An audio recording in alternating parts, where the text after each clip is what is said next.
come over here. I can't go to work. The lighting is good. Let's talk from over here. Oh, cool. Bring your chair over here. All right.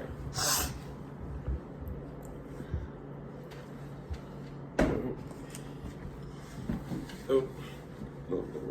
There we go. Yeah, perfect. Oh. Two. Woo, yeah. Oh man, I still look sleepy.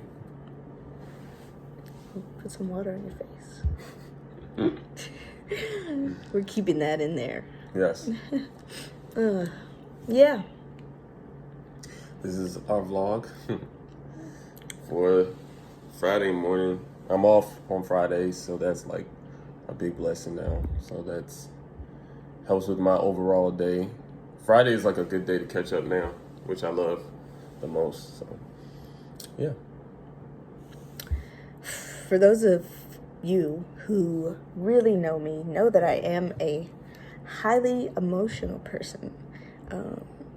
Those who don't know me very well think that I'm not. You have problems. They don't think I'm emotionless, but Yeah.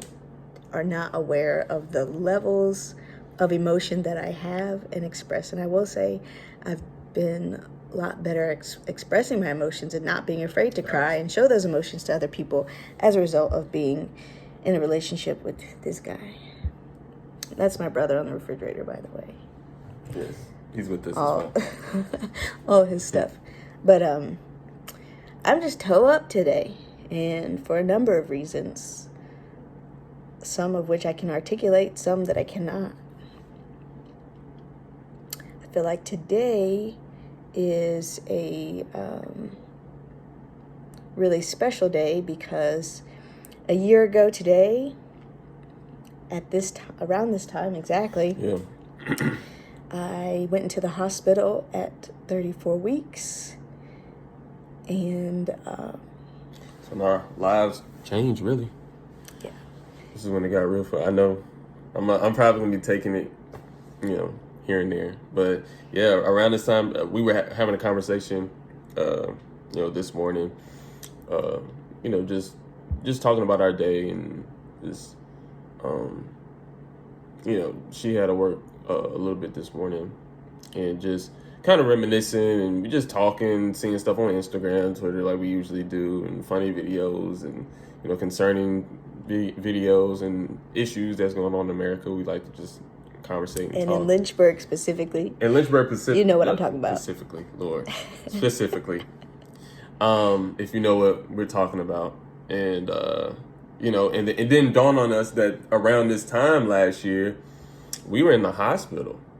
And our daughter's birthday is coming up, and I'm super excited about it. But it didn't really dawn on us because we were in the hospital she was in the hospital for 2 weeks.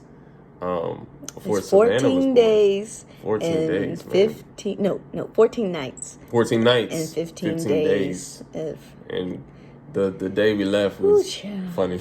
Yes. Well, before we get to the beginning, yeah. I mean the end, we got to talk about the beginning. Yeah. So, I went in for my weekly checkup at 34 weeks, and my blood pressure was extremely high, and it was something that they were already monitoring for about 2 or 3 weeks prior to that. We went in, we saw the doctor for about 2 seconds, and she was like, your blood pressure is so high that you need to go to the hospital now. And Brad and I looked at each other, we're like now? Yeah, that's what in my head. I'm like, I gotta go home and then get your bag packed and everything. No, it's time to go now. And I was just like, dang. She was like, now. So we walked out of the room, and then we were just kind of standing in the hallway, and the nurse was like, well, what you guys okay? What did the doctor tell you? And we were like, we have to go to the hospital. But did she mean now? And she was like, now. No. Like, Monopoly, don't pass go. Go straight to the hospital. And we were like, all right. So we went, and they did the intake, and my blood pressure was high, and I asked the nurse, I was like, when am I going to be able to eat? I'm a little bit hungry. It was the blood pressure was like 141 over like I don't remember, but 98. So it was crazy. Like it was super high, and I was just like, wow. But for us to have to adjust and like you have to go now because when now hits my brain, it's a different type of. My bad. Oh, you fine. When now hits my brain, I'm thinking of like, okay, cool, like within like 2 or 3 hours. But they were like, no, like now. So we had to go directly there. So Ray was my driver. Yes. He was Yes. driving me around with my big old belly. Yes. And mind you, this is like just days after our baby shower. Mm-hmm. And when you look back on pictures, or when I look back on pictures around that time, I could tell that that I wasn't feeling good. I mean, I knew I wasn't feeling all that great in those last few weeks, but I was just trying to get everything done for work and get, her room situated, all that good stuff. But anyways, we ended up at the hospital. They did the intake. Blood pressure was high. The nurse said, no, you're not going to be able to eat till we figure out what's wrong with you. We're going to run some tests, do some blood work. And I was like, I'm starving. And I'm sure my baby's hungry too. But I wasn't emotional at that point. And they ran the test or whatever. The doctor came in and he was like, so you have preeclampsia. And the only cure for it is to have the baby. And he said, we just want you to be, we want to monitor you. And basically preeclampsia is just high blood pressure during pregnancy that can ultimately lead to death for the baby and for the mother, both or one or the other.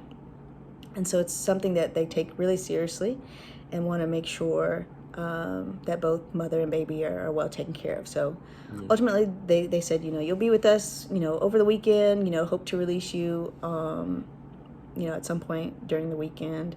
But the only cure for it is to have the baby. And so, we want to monitor you both really closely and make sure that you are taken care of. And none of that stuff made me emotional. I was just taking it in. I was there. And then the doctor said, well, from this point forward, you won't be able to return to work. You just need to be and this is when she started bawling. They said all these things that can happen to you. You could possibly die. You could your blood pressure is high. You can you might not be able to walk again. But you can't go back to work. And she just started bawling. And I was looking at her like, I'm concerned, but I'm like, you crying because you can't go back to work? That's what set you off? Listen, it wasn't about work necessarily. I love what I do, but I was just working so hard in those last few weeks trying to get everything done before going out on maternity leave, and so it's just kind of the weight of realizing all these things can happen to you, all these bad things, all these signs, all these things can bad happen to you, and then you say you can't go back to work. You say, God, why? Like your whole earth was shattered because of that. I thought that was, but I mean, you were in an emotional state. I mean, there was so much happening. Right. I mean, literally, that day was crazy. So much was happening. I think them saying that I couldn't go back to work was the reality that it was a bigger deal than my mind initially assumed, I guess. But that was our reality. And so the doctor left and the nurse came back in, and she was a great nurse. I wish I remembered her name, but she was, and I'm sure still is, amazing. She was hilarious. She was telling us jokes and stuff and just keeping us laughing. And she said, next time they tell you to hurry up and come to the hospital, make sure you get food first. And I was like, noted. For the next one, we will make sure to get food before they tell us to come. But yeah, so she was like, so did doctor, and this doctor, his name is Dr. May. She said, did Dr. May tell you that you would be staying through the weekend? And I was like, no, he said I was going to be able to leave on Friday. And at this point, it was Wednesday. Yeah. And she was like, you're probably going to be here through the weekend. And I was like, dang. He lied to me. I thought he was cool. We were like, we really had a little bond in those few minutes. Like, I thought we were cool. I was like, no, but he told me Friday. And she's like, yeah, well, we'll just keep you monitored and we'll, let you know how it goes. So from that point, like we already told you, spoiler alert, we were in the hospital for 2 weeks, and that was from that point, to delivery. And then because we had to stay a couple extra days after having Savannah, and I could not wait to leave. Here's the thing. So she had to be there the whole time. I had a little bit of freedom. I was on bed rest. They had to put Yeah. these little compression things on my legs to make sure that I wouldn't get any blood clots. Yeah, And, that was crazy. because they wouldn't let me walk anywhere. I was like, can we just, walk around the hospital? Like, Yeah, that was wild. Just this hall. And they let me do it once. But then after that, they were like, you just need to lay down and put these little compression things on your legs. And then I had another really great nurse. Now, mind you, I probably saw every nurse on the hall because we were there long enough. I saw just about every doctor in the practice because we were there so long. So so made friends with all of them, but I had a really great nurse on. So you met the whole staff, the whole staff of the. I had a really great nurse on the hospital. mother baby side, and her name is Lydia, and she would come and take me on wheelchair rides. We'd go outside the hospital, around the hospital. I probably saw every part of Virginia Baptist Hospital. And I appreciated the time. And on days when I was like, no, I don't want to go out, she was like, let's go. It's like, she's like, you can't lay here every day. Yeah. Well, why can't I? Y'all won't let me walk. Active. So anyways, yeah, needed to be active, needed to get some sunlight and some other stuff. But yeah, I was there every day, but Ray got to leave. Go ahead. Yes, man. So the good thing was I got to leave, so because I still had to go to work. So during the day, she would probably be either with her mom or by herself. And so I would have to go to work and I would come back at night. So I would go home, take a shower, and then come back. And they had this long couch, which I loved. I wish we could have bought that and take it here. And I don't want those memories. It was. What's crazy is us being in the hospital for that long. We still made the best out of it. It wasn't bad, actually. I felt like us being there, it wasn't bad. Like how we were. We had 3 meals a day. We had 3 meals a day. The food was banging. I would say that the food was banging. We had the beef. I had the beef stew with mashed potatoes and gravy, and what else I had? Lemonade. We had everything on that menu. That was banging. If you go to the hospital, make sure you go order that. I mean, I would say the food was alright. The food was alright. It was good. It was. I mean, it was more good than it was bad. Yeah. But I was surprised. I'll say I'm surprised by it. Of course, you're not going there thinking that you're going to be going to Cheesecake Factory. Right. But like, hold on, y'all. As far as like the food goes, like I had no problem with it. The food was banging. Like to me, would I recommend it? Yeah. I think it was that good. but I think us being there for the 14 days and me having a little bit of like time to go out and then come back, I think that was great. Listen, y'all. I'm happy it happened before COVID. Oh yeah. Oh my God. Yeah. Yeah, we've had friends. We've had friends and family who've had babies during COVID, and so we know that it's stressful. So I am fortunate and thankful that we didn't have to spend 2 weeks in the hospital during COVID because oh my gosh, both sets of our family are in town. For those who do not know, and so it would have been miserable to not be able to see them and for them to be apart, and for the visitors that came. You know, my friend Stacy came and hung out with me some nights, brought me some crossword puzzles, and played cards and texts, and talked about the latest school drama and all that.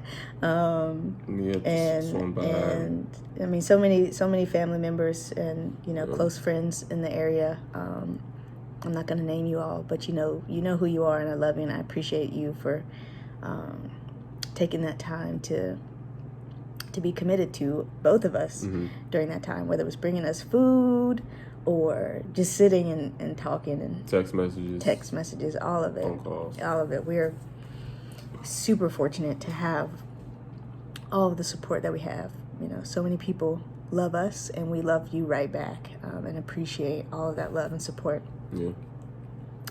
So those 2 weeks were hard. They were challenging, but we made it through.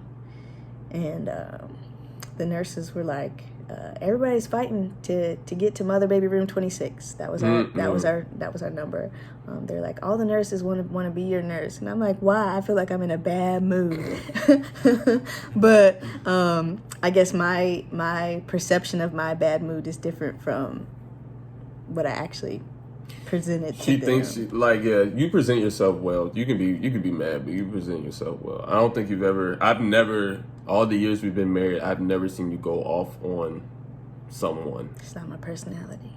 You can be upset, you can be angry, but I never seen you go off on someone. I think the way you go off, it's like in a very smooth and nice tone. Like it's kind of, I've never seen you like go off on anyone. So, even through I think you weren't angry. I think you're just more frustrated. Because you can't move around. You're not mobile. You can't go anywhere you want to go to. I'm certain I gained about 15 pounds in those 2 weeks just because I was just laying there and eating. And I do want to take a second to shout out our parents, Ray's parents, my parents, who were there every step of the way, coming and being there and talking and checking in and making sure, staying on top of the nurses. We had one nurse who was interesting, and his mama got into her a little bit, but do your job. We won't talk about that. Do your job. Just know that afterwards she was just fine, and she took care of us really, really well. And she actually was such a great support after the baby after Savannah actually got here. She found out the baby was cute. Y'all need some help? No, I don't need your help now, ma'am. Go to room 212. All right? 226 does not want you. You're stupid. I didn't do that. All right, so let's fast forward. We're getting to the point where it's time for labor and delivery. So I finally hit 36 weeks, and they were trying to get us to 37 weeks. But they kept making us do these tests, which I don't remember the name of. A nurse might be able to comment, but it's like Savannah wasn't moving the way that they wanted her to move. So which was a trip. They would monitor her, put her on an ultrasound, and she'd have to hit these certain marks within that 30-minute period. And so Savannah, true to form, would just do whatever the heck that she wanted to do. And she would just be in there chilling, and her heartbeat's beating just fine. What's funny is now that we look back, that's definitely her personality now. Like when she is put on the spotlight, she's just like, I'm not gonna. She doesn't perform. I'm not gonna perform, y'all. She's not. Then everyone stopped looking at her. She's running and she's playing, she's jumping, she's being curious and stuff. So it's just funny how it's like, even her personality was shining then. It's kind of cool though, because I'm like, wow, that is her now. Yeah. Like once you put the spotlight on her, she's just like, okay, I'm not performing for y'all. Nope. That's just not her personality. So they had to do that. They did that probably just about every day while we were waiting to have her. But we hit 36 weeks. It's midnight, and I'm like, listen, if these doctors are so concerned about her, it's time for her to just come on out. It's time for us to do this because my blood pressure's not getting any better. We keep doing these ultrasounds every day, multiple times a day, and they keep coming back fine. She's hitting her marks, but she's just not doing it the way that they want her to do it. And I was like, man, let's just get this process going.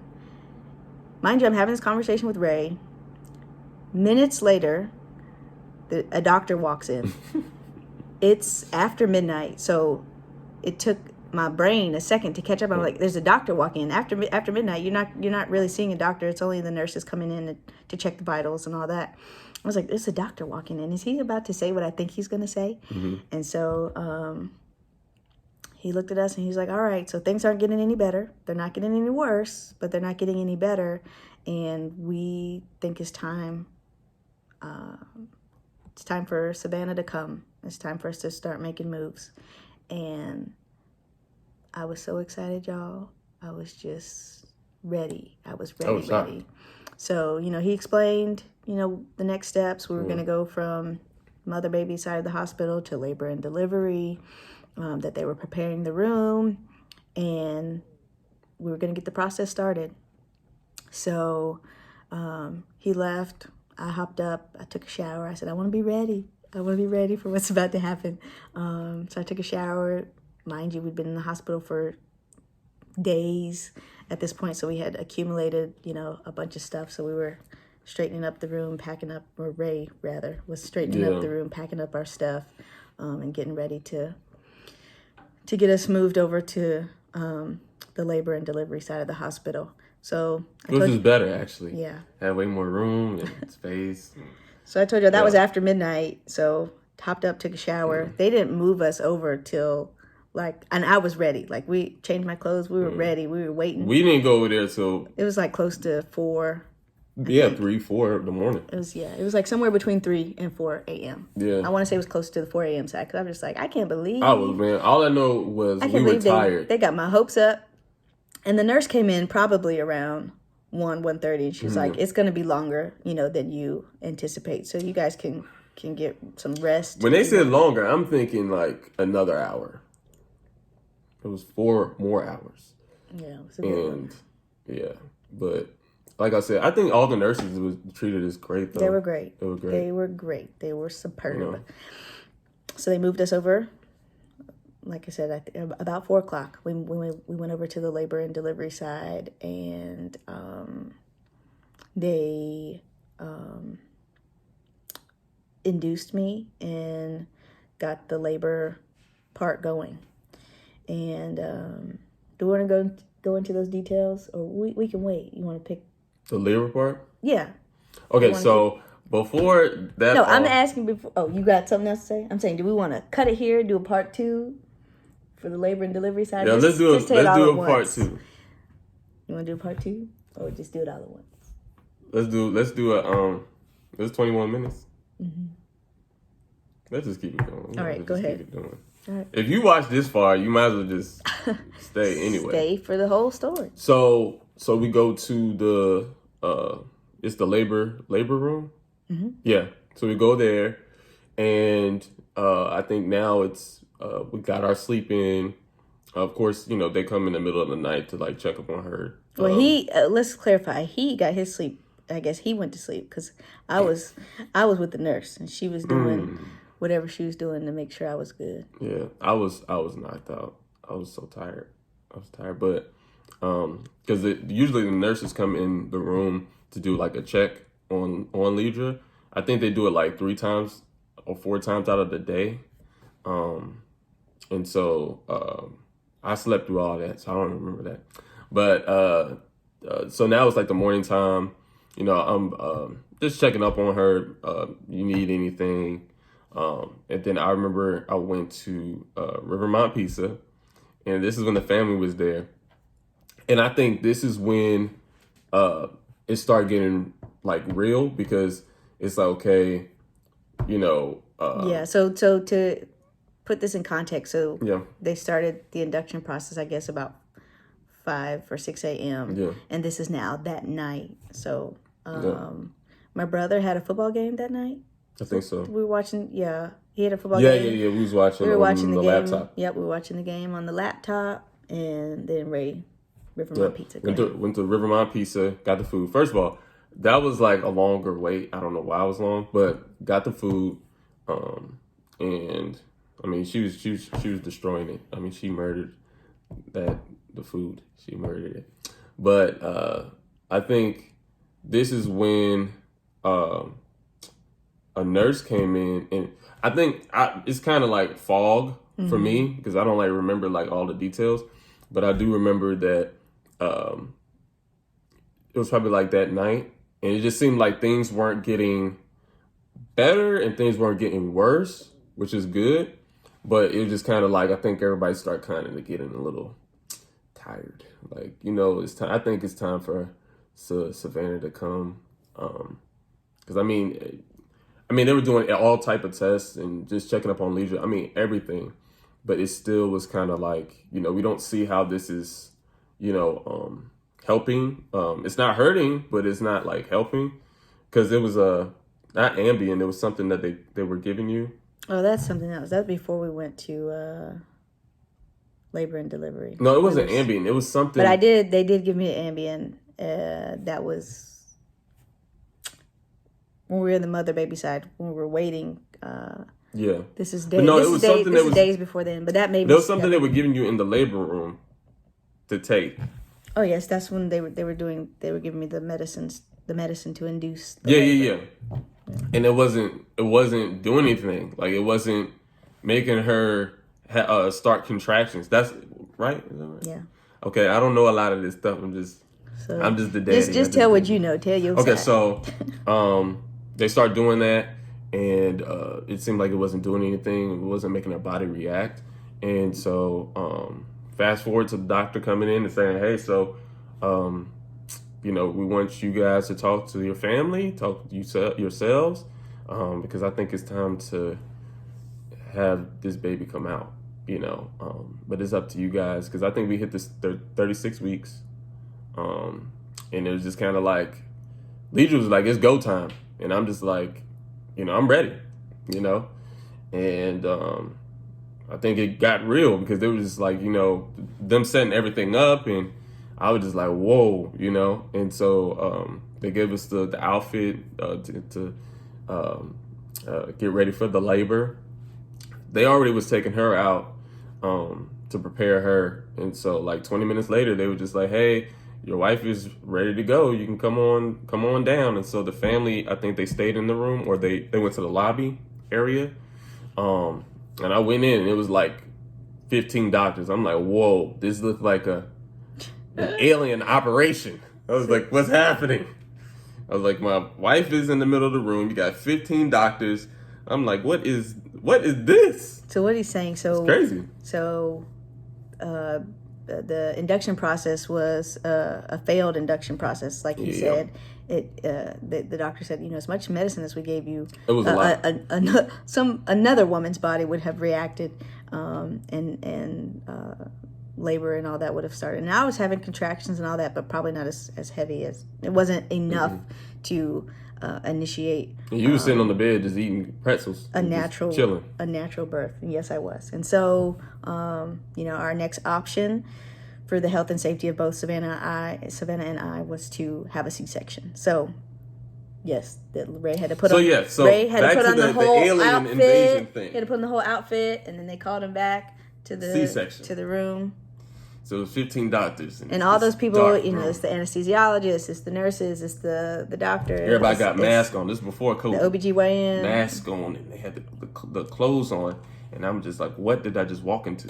But but they was getting ready to bring Savannah to the world, bring the baby out, C-section.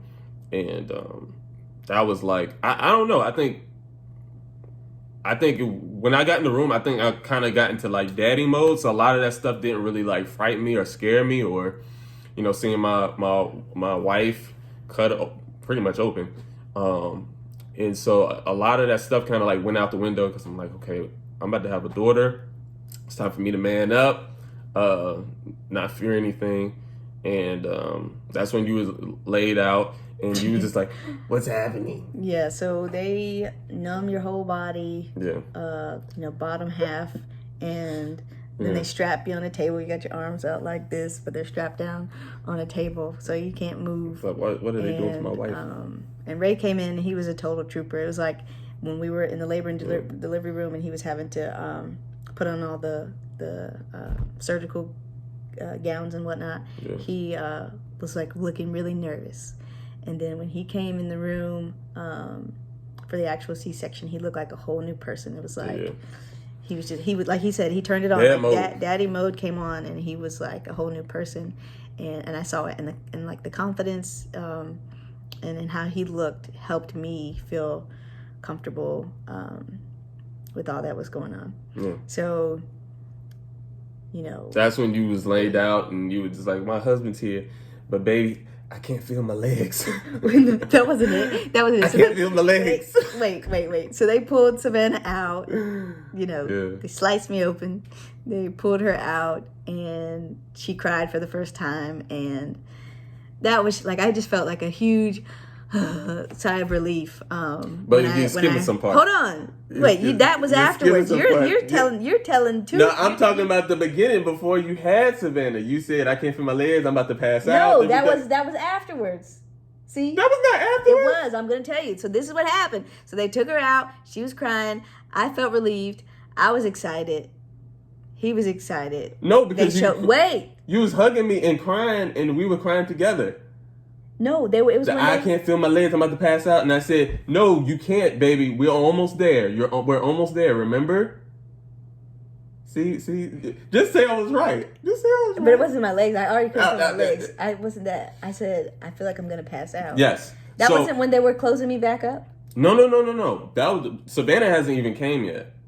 They was getting ready, and so I was right beside Leidra, and she was just like, I can't feel my legs. What are they doing? And I'm just like, you need to focus on me. Just focus on me. Let's keep a conversation. Let's keep, and I know she's pregnant and she can't, but I'm just trying to get her mind off of what's going on during the C-section. I'm like, look, just pay attention. You don't have to talk to me. You don't have to say anything to me. Just pay attention to me.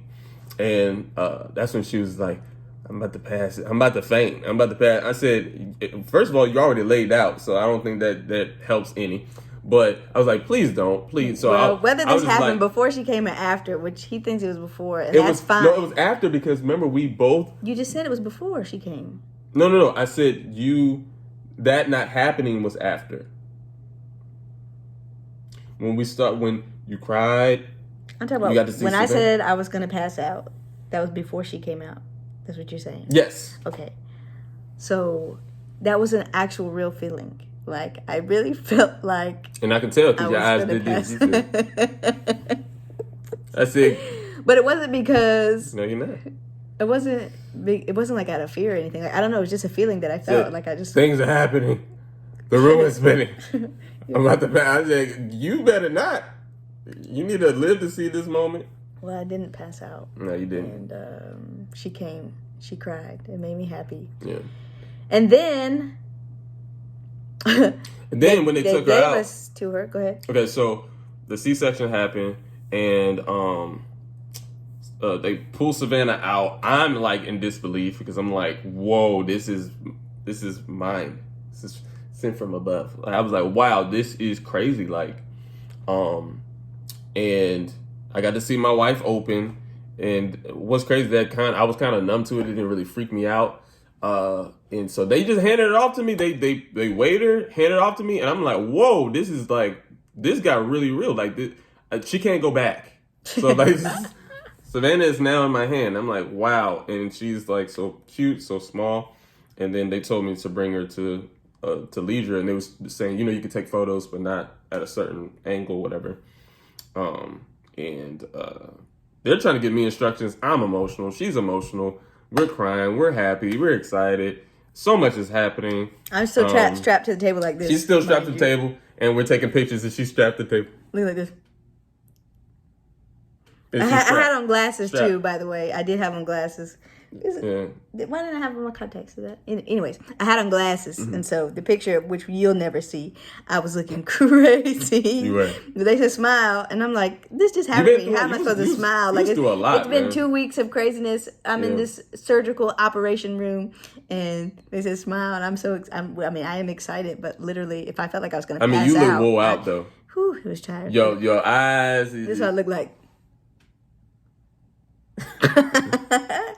That's what I was looking like, but it was great. Yeah. What I was thinking. So then Ray, they had to finish, closing me up and closing up my stomach. That was crazy. That's one thing I'm gonna say. The C-section, bruh, that was probably one of the most crazy. It was on some X-Files stuff. Like, they sewed her up so good, it even looked like it happened. Like, it didn't, like, not exaggerating, like, not gassing it. Like, when she was open, the way they did the incision was like perfectly cut, but you can see that she's open. But when they sewed her back, I was like, did this actually happen? Yeah, and so that was wild. Yeah, the nurses were really impressed by the doctor. They said it was one of the best ones that they've seen. So I was grateful for that. Yeah. And it was perfect. Yeah, definitely a memory. So After she came out, after we took the pictures, all that, they had to finish, closing me up and all that and getting me prepared to go back to the room. But Ray got to take Savannah first. And when he and the girl walked out of the room together, I was like, if I had really known that Ray was going to get to have her first, I wouldn't have done a C-section. Bruh. But it was super sweet. He got to take her back to the room, and the grandparents got to see her and all that. And then they finished me up and they rolled me out. And it happened really fast too. The C-section was really not that long. The whole process was really pretty short. I think one of the shortest ones too. So the nurses said it was the best one and one of the shortest ones that they've ever done. Because if you think about it, you were in the room probably 40 minutes.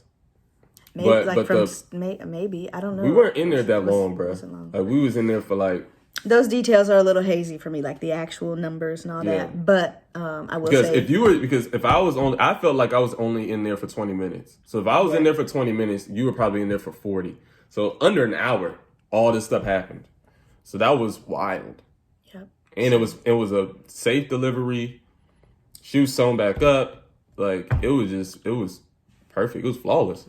So they rolled me back to the room with Savannah and Ray and our nurses, and I was shivering because I was coming down from the medicine, and Savannah was shivering because she was new. So she was across the room. We both be shaking at the same time. And I'm just in the middle of the room. Like, y'all okay? Y'all good? And tired. Savannah was born at 10:01 p.m. On September 8th, 2019, and she has forever changed our world. And I think there's more to share, but we won't do it all in this video. I'm sure over the next couple of weeks, because this is fresh and new for us. We're new parents. She's the first one. There'll be more that we'll share with you guys, and we don't want to make this video any longer than it already is. But just wanted to share. We're in a state of emotion and excitement. Being new parents is great, though. It's great. And Savannah really has been the best thing in the world. She's the best in the whole wide world. That's Elmo's song that we sing. And so, yeah, thanks for listening to us if you made it to this point. God is good. And He has blessed us to be parents. And it truly is a tremendous blessing. And Savannah really is the best. And in the whole wide world. Any other concluding thoughts you have? Being a dad is awesome, but having a child with someone that you actually love means way more, and I think that's the beauty of it all. Like she was made because of our love, and I don't take that for granted, and so. Having Savannah, actually a love child, is beautiful. And that's what Ray always said. He wanted to have a love child. I did. I didn't want it to be some planned thing. That's just not me. The second one probably might have to plan that out.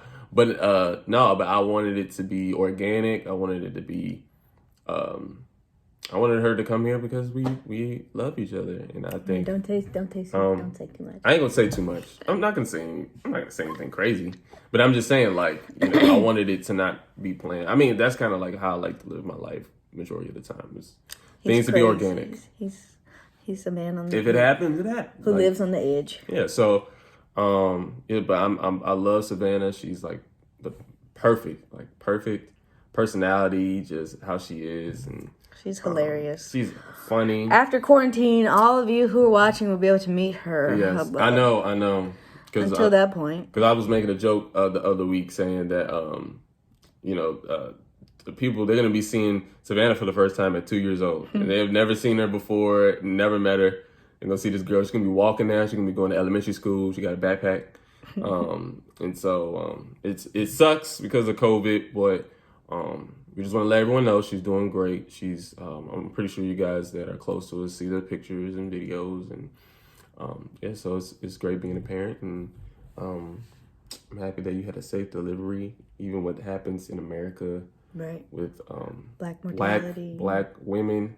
I'm fortunate, You know, I don't think people bring that up that much. You know what I'm saying? Like, yeah, we had a baby, but it's just like, you know, especially with her complications and stuff like that. Like, I don't want to ever take that for granted, you know, because, you know, people don't have it like that. And I will say that was a concern of mine, you know, reading about all of the deaths and the differences between deliveries for Black women and white women. And it was something that did create some anxiety in me, anticipating our labor and delivery process. But the staff that we worked with were phenomenal, and I feel like they gave us the best service that they possibly could. And as you can see, we have the benefit of some really great results. But the reality is that those statistics, those facts are true, and it's the reality of the country that we live in. And you know, I'm thankful for praying friends and families, and the prayers that we've expressed ourselves that you know, gave us comfort in a time when we could have been really, really fearful. So, not to end on a somber note, this is exciting. It is. And thanks for listening. Should be turning one in just a few days.